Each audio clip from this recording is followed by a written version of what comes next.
5 മന്ത്രാലയങ്ങളുടെ അനുമതി ലഭിച്ചതായും പരിസ്ഥിതി മന്ത്രാലയത്തിന്റെ അനുമതി ഉടൻ ലഭ്യമാകുമെന്നും മുഖ്യമന്ത്രി പറഞ്ഞു. 2 ആഴ്ച കൂടി കാത്തിരിക്കാൻ പ്ലാച്ചിമട സമര നേതാക്കളോട് ആവശ്യപ്പെട്ടതായും അദ്ദേഹം പറഞ്ഞു. 6 മന്ത്രാലയത്തിൽ 5 മന്ത്രാലയത്തിൻ്റെയും അംഗീകാരം ആയി കഴിഞ്ഞു.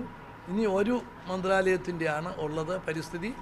അതിൻ്റെ തന്നെ ബന്ധപ്പെട്ട ഉദ്യോഗസ്ഥരുമായി കേരള ഗവൺമെൻറ്റിൻ്റെ ഉദ്യോഗസ്ഥർ സംസാരിച്ചപ്പം അവരും ഇനി താമസം കൂടാതെ ചെയ്യാം എന്ന് സമ്മതിച്ചിരിക്കുകയാണ്.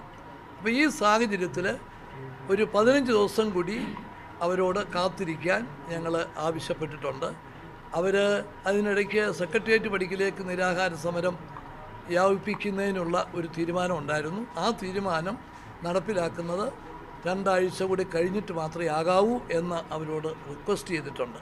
മുഖ്യമന്ത്രിയുടെ നിലപാട് അനുകൂലമായിരുന്നുവെന്നും തങ്ങൾക്ക് പ്രതീക്ഷയുണ്ടെന്നും സമരസമിതി നേതാവ് വിളയോടി വേണുഗോപാൽ പറഞ്ഞു. ചില പോസിറ്റീവായിട്ട് ചില അഭിപ്രായങ്ങൾ യുദ്ധകാല അടിസ്ഥാനത്തിൽ അദ്ദേഹം പറഞ്ഞിട്ടുണ്ട്. അത് ഞങ്ങൾ വിലയിരുത്തും സമരസമിതി. അതിനുശേഷമേ നാളെ യോഗം കൂടിയിട്ട് സെക്രട്ടേറിയറ്റിൽ അനിശ്ചിതകാല മരണം വരെ ഉപവാസം തീരുമാനിക്കുകയുള്ളൂ.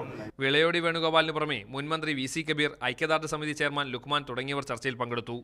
ബിൽ പാസ്സാക്കാൻ ആവശ്യമായ നടപടികൾ എടുക്കുക, രാഷ്ട്രപതിയെ കാണാനായി സർവകക്ഷി സംഘത്തെ അയക്കുക, കേസ് നടത്തുന്ന പെരുമാറ്റി പഞ്ചായത്തിന് സാമ്പത്തിക സഹായം നൽകുക തുടങ്ങിയ ആവശ്യങ്ങളാണ് സമരസമിതി മുഖ്യമന്ത്രിയോട് ഉന്നയിച്ചത്. ഈ ആവശ്യങ്ങൾ ഉന്നയിച്ച് കഴിഞ്ഞ 3-ാം തീയതി മുതൽ സമരസമിതിയുടെ ആഭിമുഖ്യത്തിൽ പ്ലാച്ചിമടയിൽ നിരാഹാര സമരം നടത്തി വരികയാണ്. 2011 ഫെബ്രുവരിയിൽ നിയമസഭ ഐക്യകണ്ഠേന പാസാക്കിയ ബിൽ രാഷ്ട്രപതിയുടെ അംഗീകാരത്തിനായി കേന്ദ്ര സർക്കാരിന് അയച്ചു കൊടുത്തിരുന്നു. എന്നാൽ വിവിധ മന്ത്രാലയങ്ങളിൽ കുരുങ്ങി ബിൽ ഇതുവരെ രാഷ്ട്രപതിക്ക് മുന്നിലെത്തിയിട്ടില്ല. മീഡിയ 1 കൊച്ചി.